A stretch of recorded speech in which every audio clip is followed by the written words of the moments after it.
In South Korea today, thousands of people belonging to the Hwasan Lee clan gather to perform elaborate ancestral rituals. But their family tree holds a massive historical anomaly. According to their 800-year-old genealogy books, their founding ancestor was a royal prince from Vietnam. A 13th-century migration between the Red River Delta in Vietnam, then known as Dai Viet, and the Korean peninsula spans over 2,000 miles of treacherous ocean. At the time, organized travel between these two distinct worlds was almost entirely unheard of. The figure connecting these two nations is Prince Ly Long Tuong.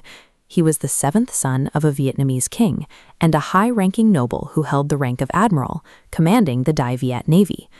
Official state records from this era were largely destroyed or rewritten by conquering dynasties. The Hwasan Lee clan survives today as a living archive, preserving the details of a transnational refugee fleet that would have otherwise vanished from history. By the early 1200s, the Asian continent was buckling under the rapid expansion of the Mongol Empire. But inside Dai Viet, a different crisis was unfolding, as the ruling Ly Dynasty began to collapse from within. In 1226, the rival Tran family orchestrated a palace coup, seizing the throne. To secure their new power, they initiated a political purge, executing members of the former royal family and forcing survivors to change their names or flee into the mountains.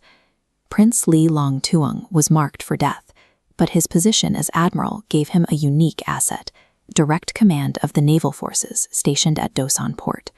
Rather than wait for execution, he organized a massive maritime evacuation.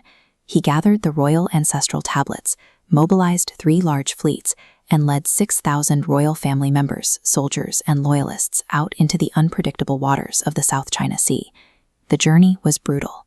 A severe storm forced them to seek shelter in Taiwan, where the prince had to leave behind an ill son and 200 followers. Months later, another typhoon battered the remaining ships, finally washing them ashore in the Hwanghae province of Goryeo, modern-day Korea.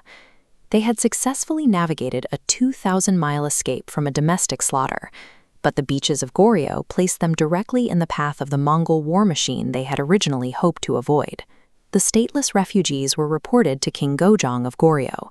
According to local lore, the king had recently dreamed of a large bird flying from the south. Interpreting their arrival as a favorable omen, he granted the Vietnamese refugees asylum and land to settle. Ly Long Tuong set to work immediately. He established schools to teach literature and ritual, and opened military academies where he trained local Goryeo forces in Dai Viet martial arts, military strategy, and naval tactics. The collision came quickly. When Goryeo refused to pay tribute, the Mongol Empire retaliated with massive invasions in 1232 and again in 1253. Mongol cavalry swept into the Hwanghae region, heading straight for the refugee settlement. The Mongols were masters of open-field cavalry warfare.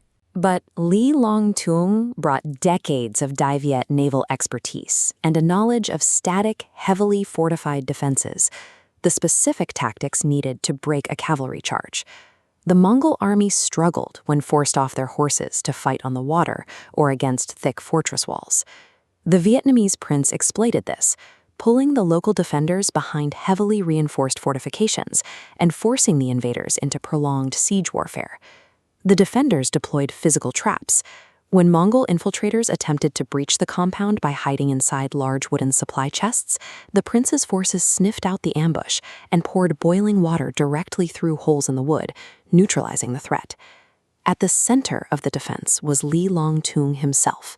Now in his 70s, the prince rode a white horse back and forth along the front lines, personally directing the archers and rallying the exhausted Goryeo and Vietnamese troops. The prince's coalition held the region for 5 grueling months. Bleeding troops and losing momentum, the Mongol commanders eventually retreated, marking a highly unusual victory for a local garrison.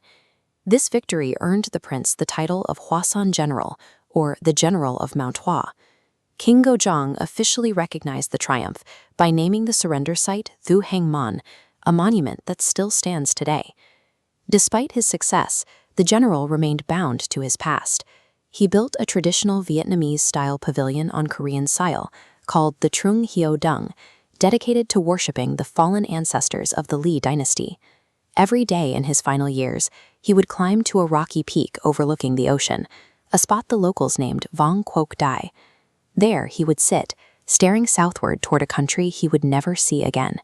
He lived with the grief of a permanent exile, separated from his roots by thousands of miles of water and a regime that had vowed to erase his lineage.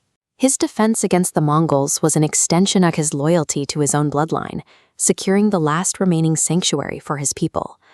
Over the next 8 centuries, wars and regime changes erased much of the official state record. The story survived because the Hwasan Lee clan meticulously maintained their family genealogies, passing the history down through generations. The descendants of the Vietnamese prince thrived.